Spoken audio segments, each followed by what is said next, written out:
There is a time to stop and ask questions, but that time is certainly not when one is fleeing from a hail of bullets. And so these residents of Mukuru Kwanjenga scampered to safety, their battle to stop the demolition of their houses forgotten for the moment as they ran from the police. Bulldozers had arrived at the Mukuru Kwanjenga slum near AA Training School early Saturday morning to demolish houses that are said to have been built on land belonging to a private developer. But the residents resisted. That is when the battle pitting them against the police started.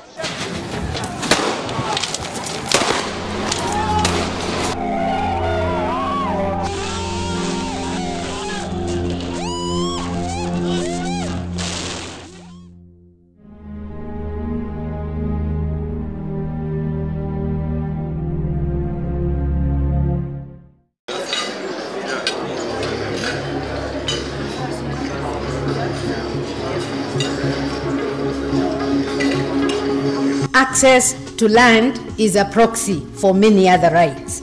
And in essence, whether you're talking about justice or you're talking about services, you won't be able to get that if you don't have secure tenure to land. Muungano wa vijiji tulikuwa na ndoto.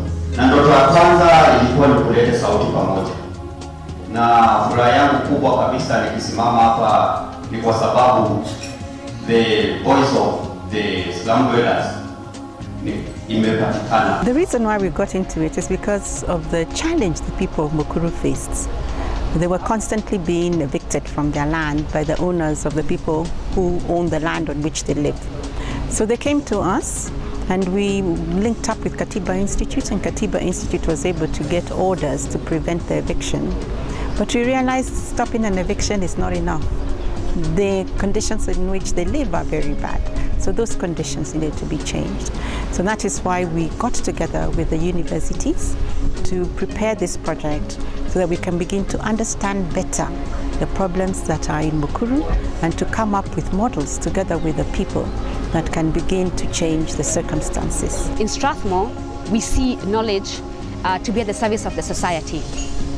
So what the law school wanted to achieve by contributing to this project and hopes to achieve, because we are still working towards the implementation of our findings, is to look for a way to put law, to put knowledge at the service of society. So in this particular case, to help the slum dwellers get proper title deeds, proper ownership of the land on which they're now living, so as to secure basic civil and social human right, which is the right to living in a good environment, in a safe environment. During the course of the 2 years that we did this project, we interviewed and issued questionnaires to determine how much does a household in Mukuru generate, how much income comes to a house.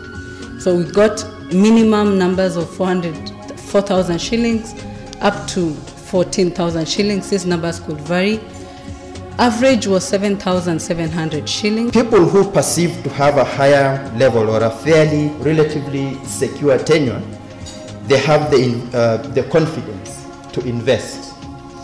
Then we also found out that in the informal settlement, the whole aspect of tenure, much as broadly we look at it as informal, but within, again, it is classified and highly from a perceptual kind of view.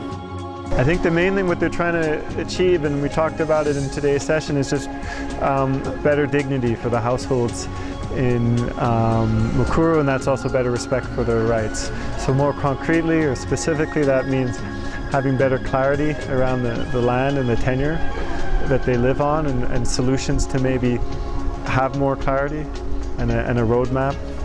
And so some of the legal researchers have identified the options and then who sits on what. And then the next stage is also then about getting better services. So maybe that's cleaner water, safer electricity so people aren't being electrocuted. It can mean just better built housing. I've always felt when we were working on the Constitution, given our corrupt system, full of violence, full of disregard for the poor and the oppressed and the deprived, it was very important that we should open venue for people's participation in their own, in shaping their own future. And there are many mechanisms in the Constitution which enable people to take the initiatives and to try to change society.